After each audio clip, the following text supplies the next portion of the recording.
Good morning. I'm reading our book, Red Dirt, Roots Music, Born in Oklahoma, Raised in Texas, At Home Anywhere, by Josh Crutchmer. Now, this is technically a dirt road here.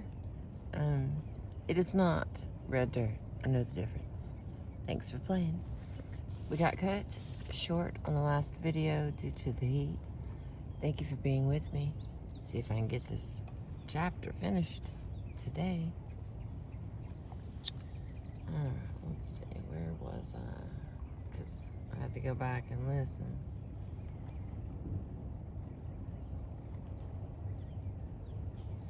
Yep, we're not doing that one part. Let's pick down here.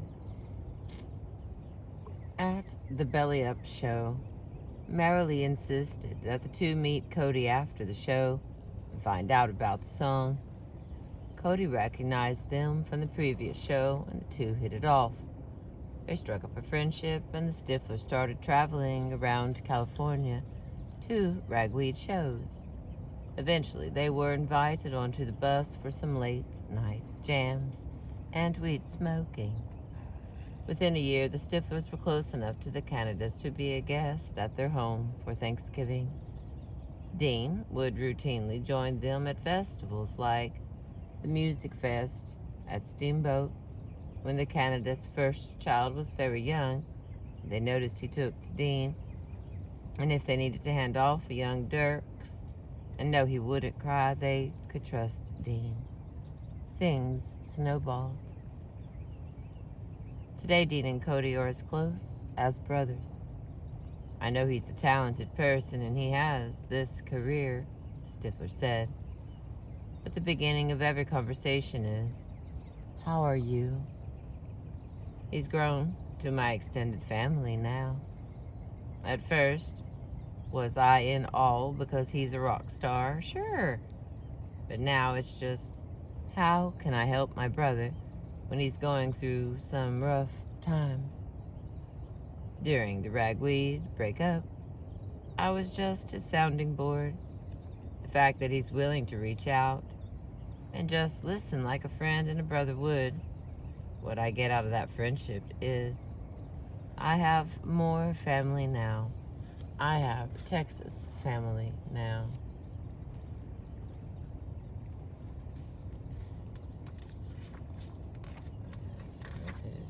Alright, we got like 4 pages left.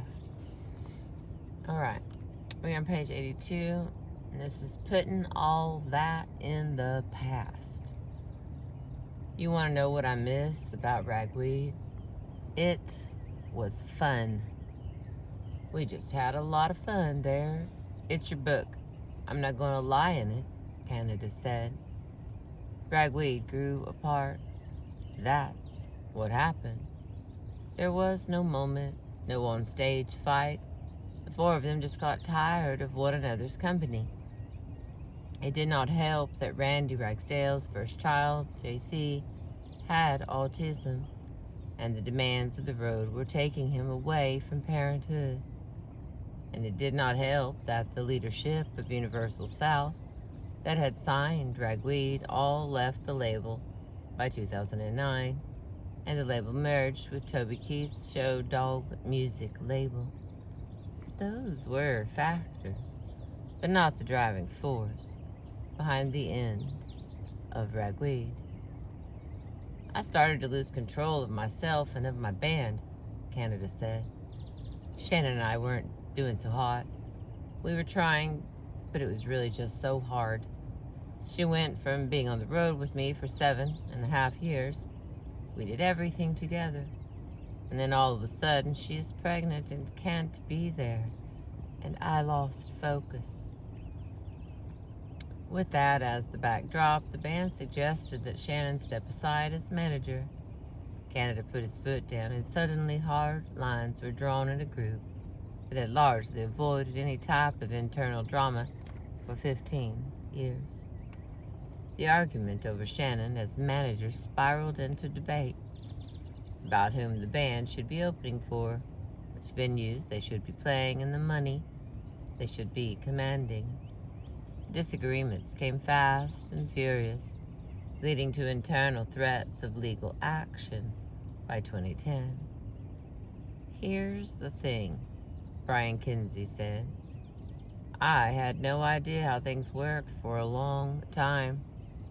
I came on as a sound guy who just thought this was the normal route. You join a band, they get popular, you ride the wave, you go across the world, you see everything, and then you go back home. I thought that was the normal thing. It just seemed like it was a ride that was gonna last forever. And then suddenly it wasn't. It happened that fast. Those lines landed all the members on a conference call in May of that year.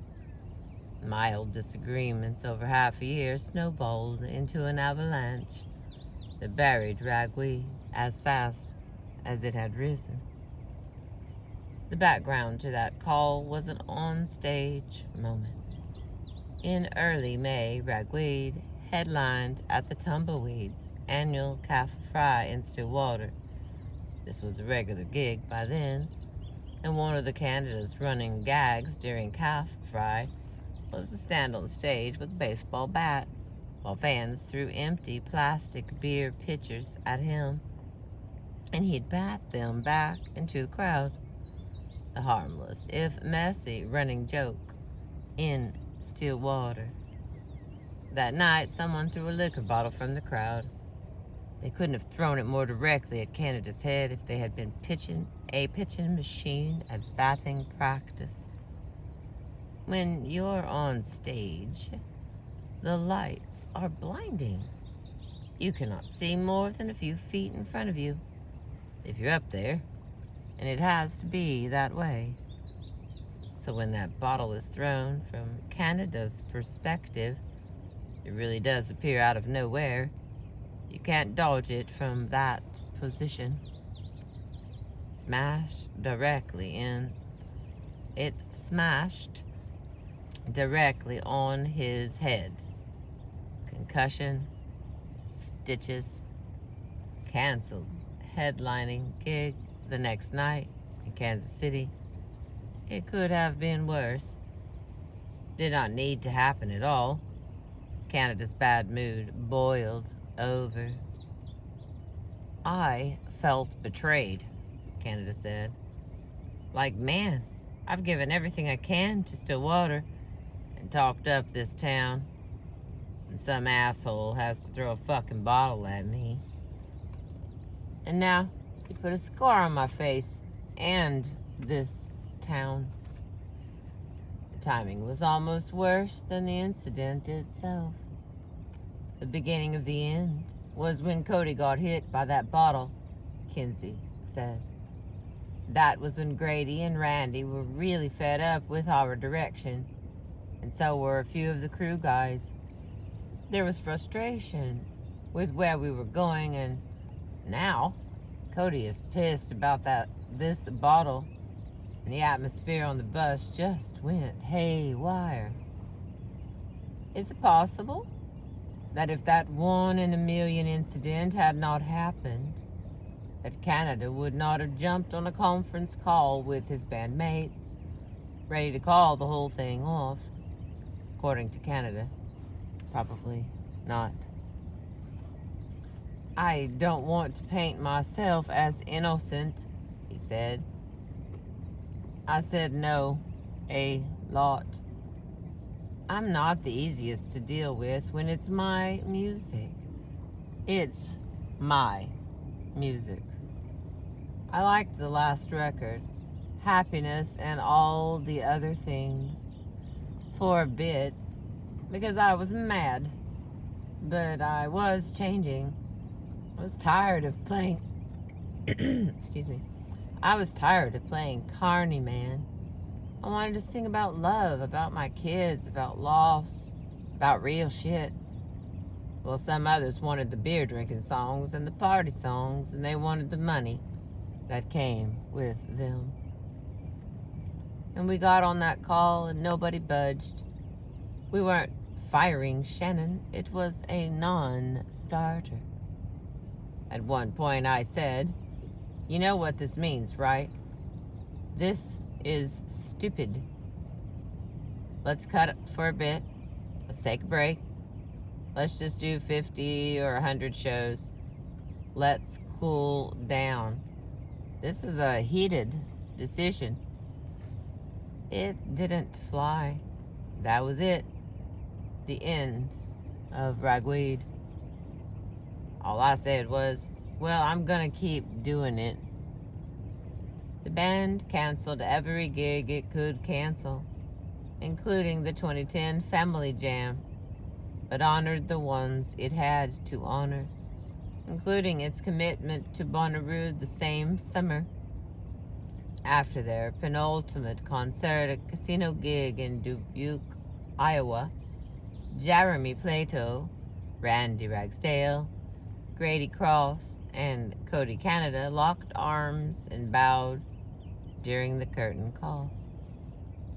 Cross Canadian Ragweed's final show was one night later, October 24th, 2010, at Joe's on Weed Street in Chicago. Wade Bowen and Stoney LaRue opened with an acoustic song swap.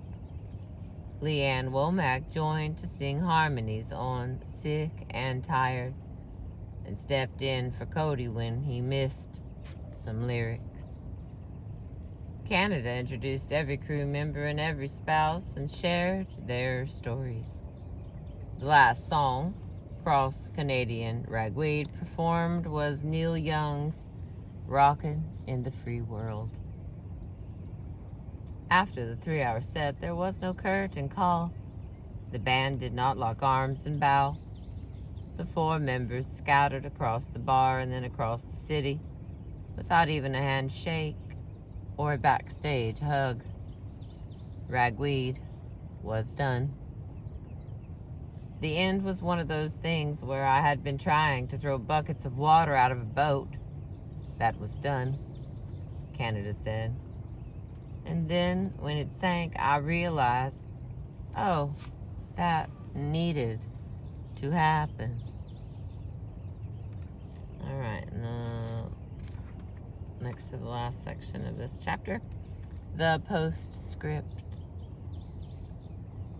Canada and Plato stayed on the road, regrouping as they departed, and playing the first show with the new band at Gruen Hall, the end of December 2010, barely 3 months after Ragweed broke up. Ragsdale and Cross went home to Yukon, where Cross bought the old 50-yard line bar, where Ragweed had played their first ever show, and remade it as Grady's 66 Pub, named after its address on historic Route 66. The venue regularly hosts live music, often 7 nights a week. Ragsdale spent the 2010s working outside of music mostly. He also spent time on the road playing drums for Stoney LaRue, and joined Canada and Plato for a quasi-reunion set at the Music Fest at Steamboat in the early part of the decade. However, in late 2019, Cross and Ragsdale formed a new band alongside Oklahoma-based country artist Jason Young. Cross, Ragsdale, and Young played their debut concert at Grady's 66 Pub that fall. The Departed underwent several incarnations in its first 6 years. The original makeup was a 5-piece and included longtime Red Dirt keyboardist Stephen Littleton, along with Seth James and Dave Bowen, plus Canada and Plato. That group recorded This Is Indian Land, a tribute to Oklahoma songwriters and an echo of the original Red Dirt sampler from 14 years earlier. Ultimately, the Departed settled into a 3-piece with Eric Hansen. a Red Dirt veteran who had played drums for 12 years with the Mike McClure Band, falling in alongside Canada and Plato. By 2020, The Departed had released 3 albums of original music, and Canada had released 2 live acoustic albums, recorded at the Third Coast Theater in Port Aransas, Texas. One was a solo, and the other, Chip and Ray, together again for the first time. It was a duet album with McClure. The Departed also released an album of old country songs with Jeremy Plato as lead singer, called In Retrospect, in 2016. Canada wrote enough new material that The Departed could play entire shows and never touch a Ragweed song. He was stubborn about it, too. Ragweed, he said, was in the past, and The Departed was who he had become. That was the case until Hanson set him straight. On The Departed's bus in fall 2018, the topic of Ragweed material came up in small talk. Songs like Alabama, 17, Number, and Hammered Down had fallen off the set lists altogether. And then there was Fightin' For, which Canada had written after an actual fight with Shannon, and which cracked Billboard Top 40 country single chart. The only time that ever happened for him. Canada lamented that he never won over fans who came to shows hoping to hear those songs. Hanson asked, matter-of-factly, so what's wrong with making people happy all the time? Canada's response, well, fuck. Ain't nothing wrong with it. Okay, gotta get a little drink. Thirsty and hungry.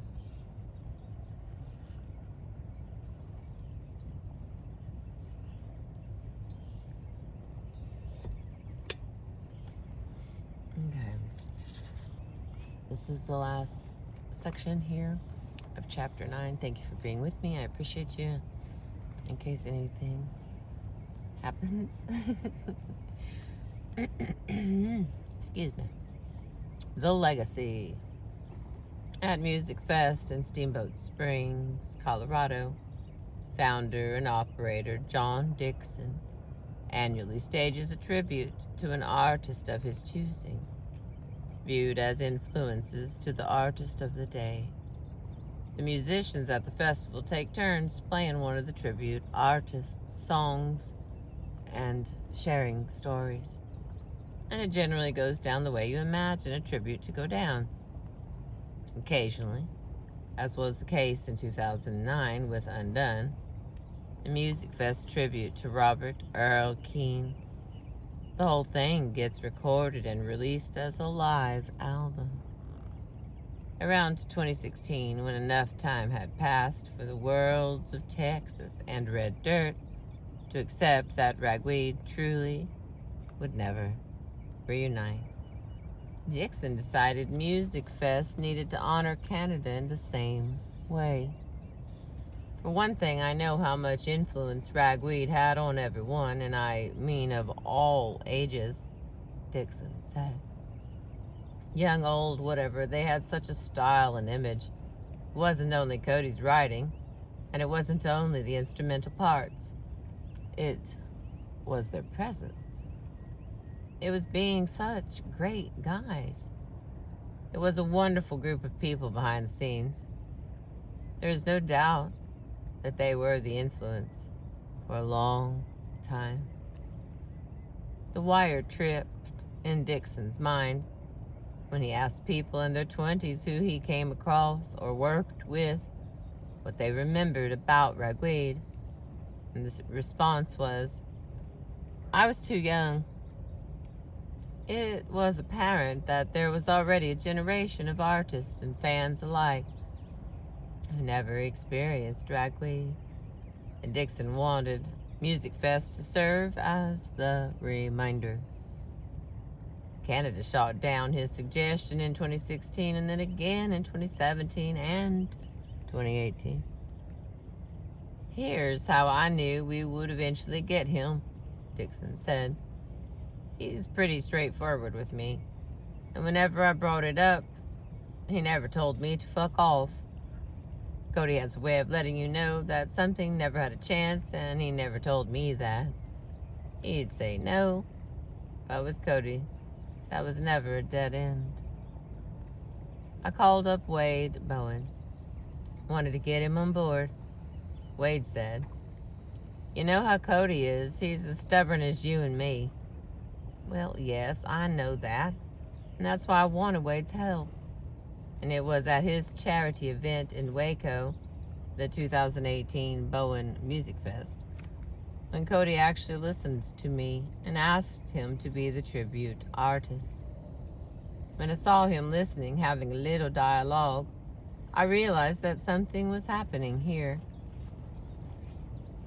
He still told me no, but it was the first time he heard me out.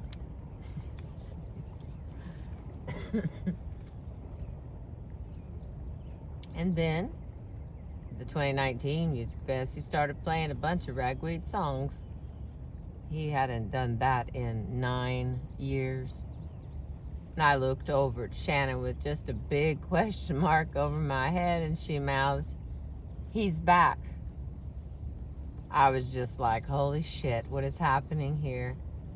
And when he came off the stage, I asked him if he was playing Ragweed music again, and he goes, "I wrote this. This is my music."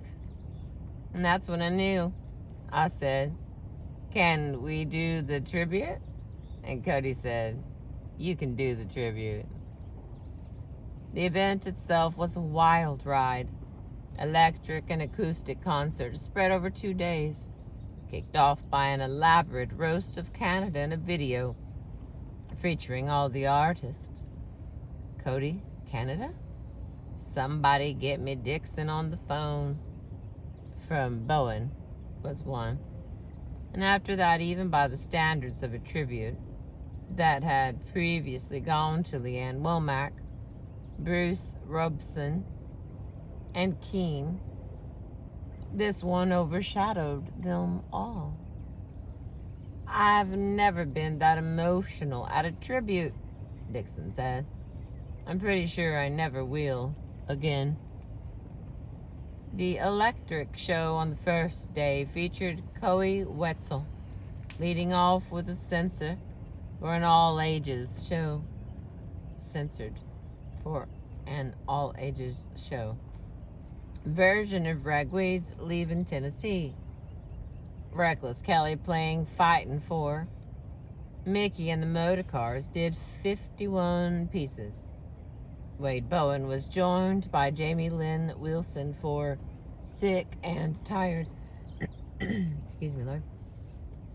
A song they would reprise a day later at the acoustic set and not leave a dry eye in the room. There was Jonathan Tyler playing Wanna Rock and Roll, and Parker McCullum doing Constantly. In the 2-hour set, all of Ragweed's staples were covered before Canada and the Departed took the stage for a 7-song set that ended with Boys from Oklahoma and Alabama, with full participation from the crowd at the festival's main stage.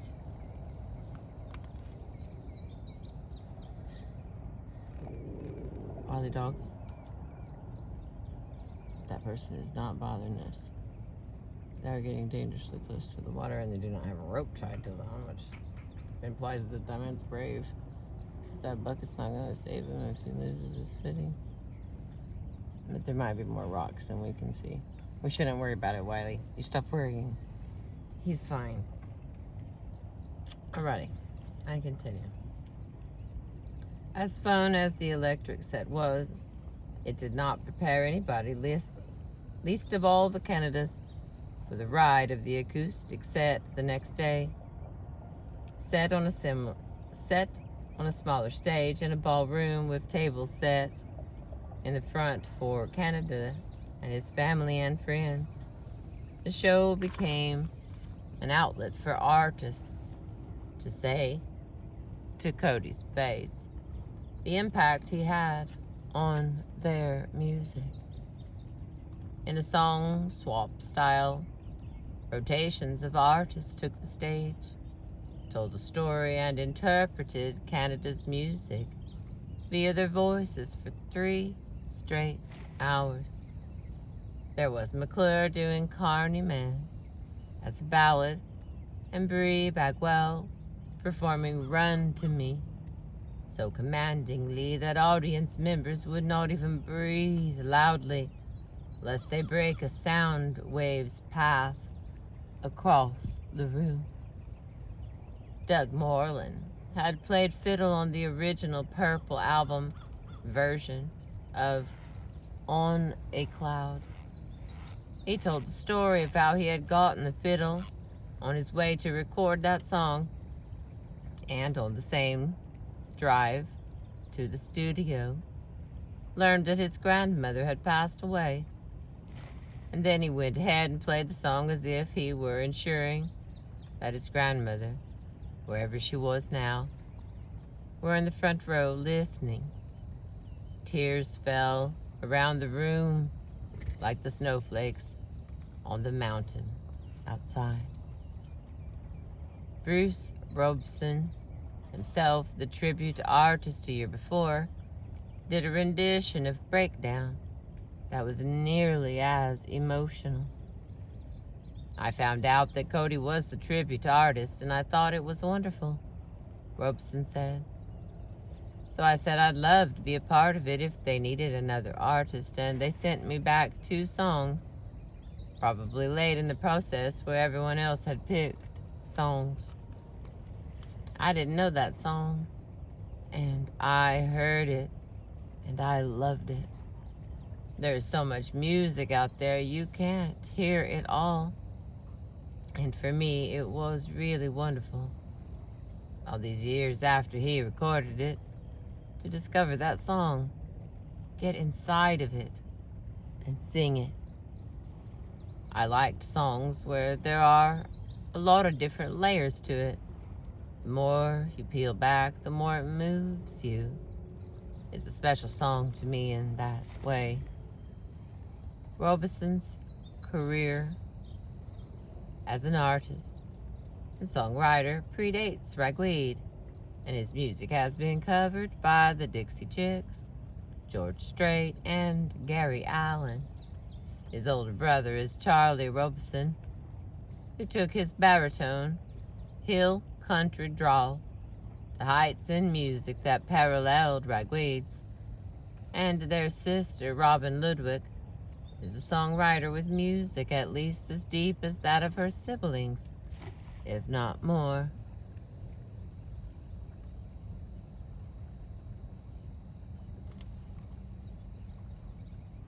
The point is, Bruce Robeson would know, and he understands how to navigate the waters of Texas music.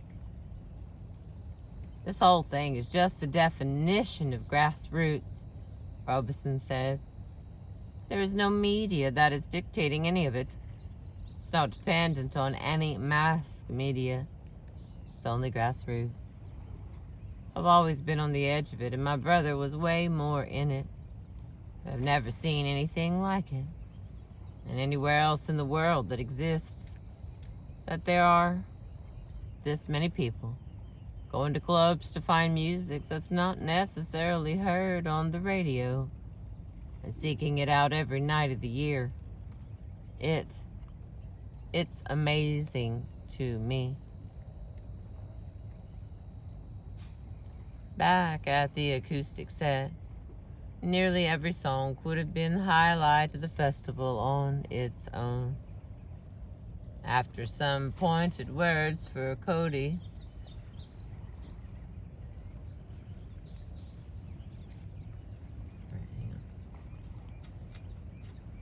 After some pointed words for Cody, William Clark Green walked the audience through Johnny's song, the tribute to Randy Ragsdale's father, Johnny C. from Highway 377.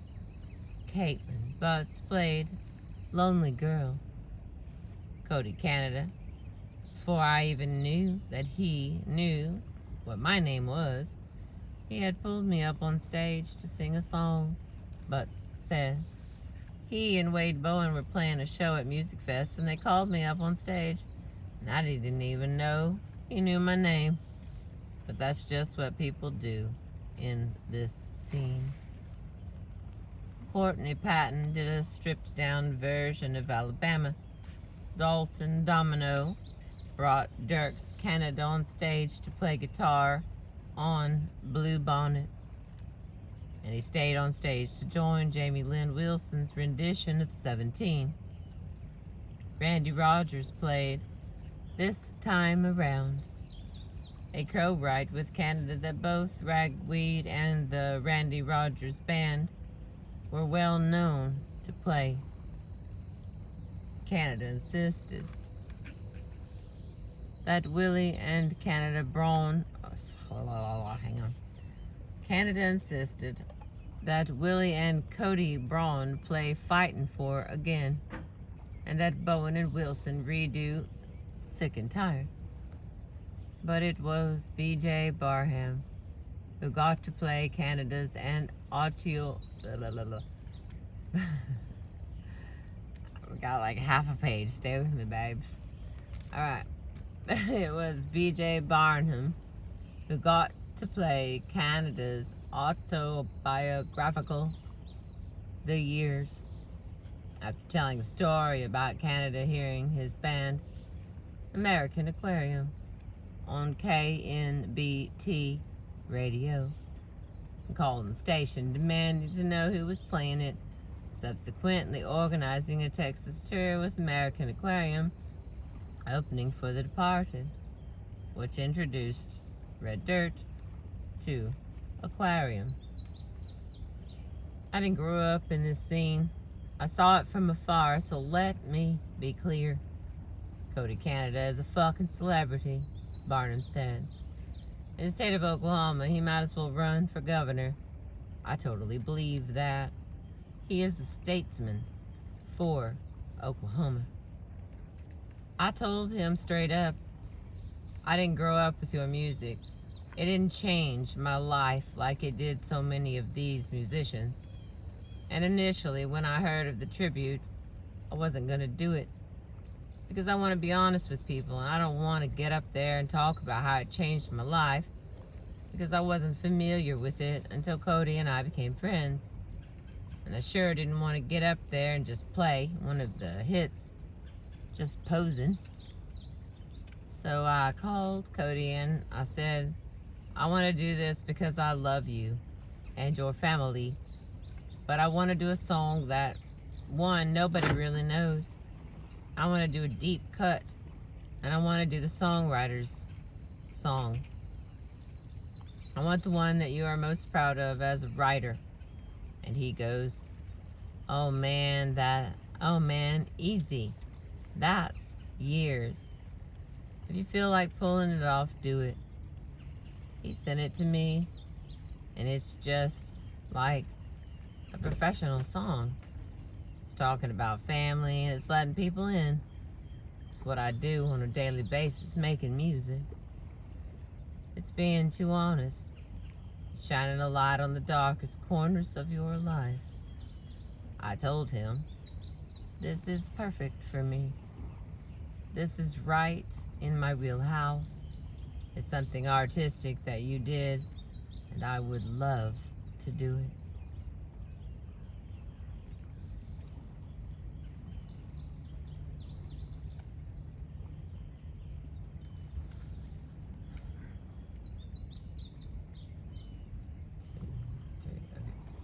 Canada ended like he had the electric set the day before, by taking the stage and powering through a half hour of his music, too.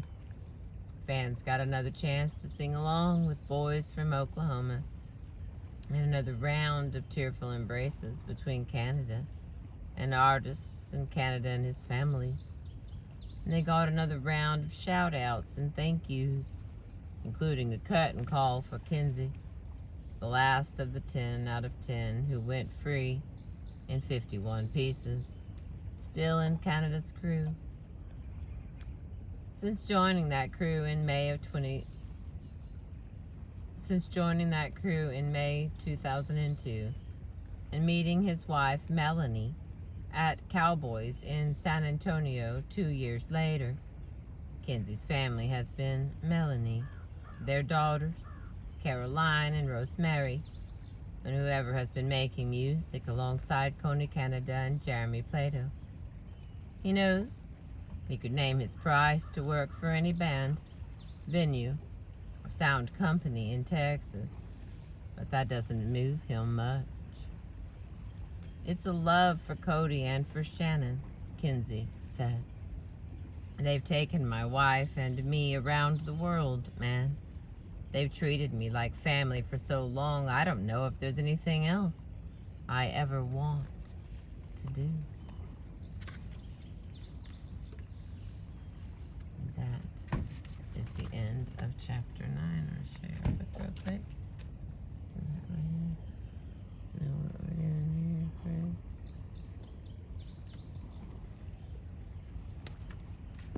Alright. We are a third of the way through the book.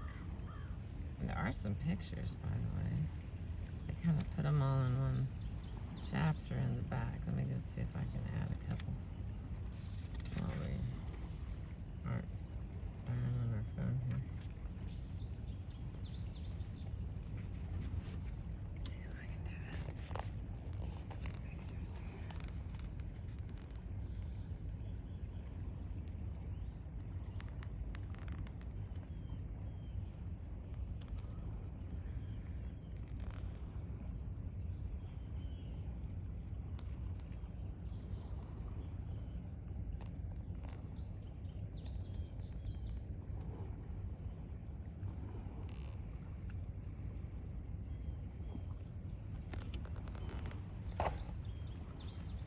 No, it's gonna smack it.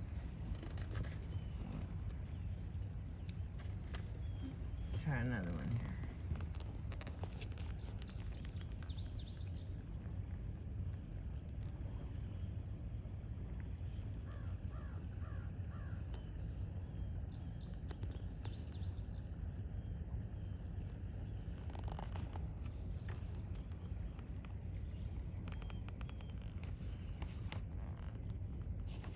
Okay, why is it? Alright, here we go.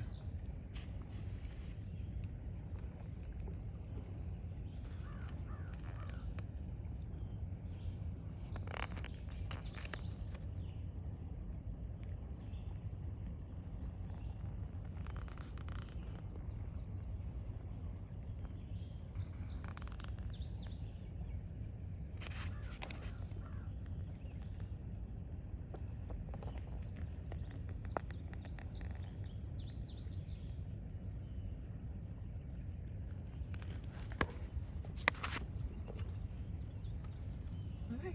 Thank you. I appreciate you.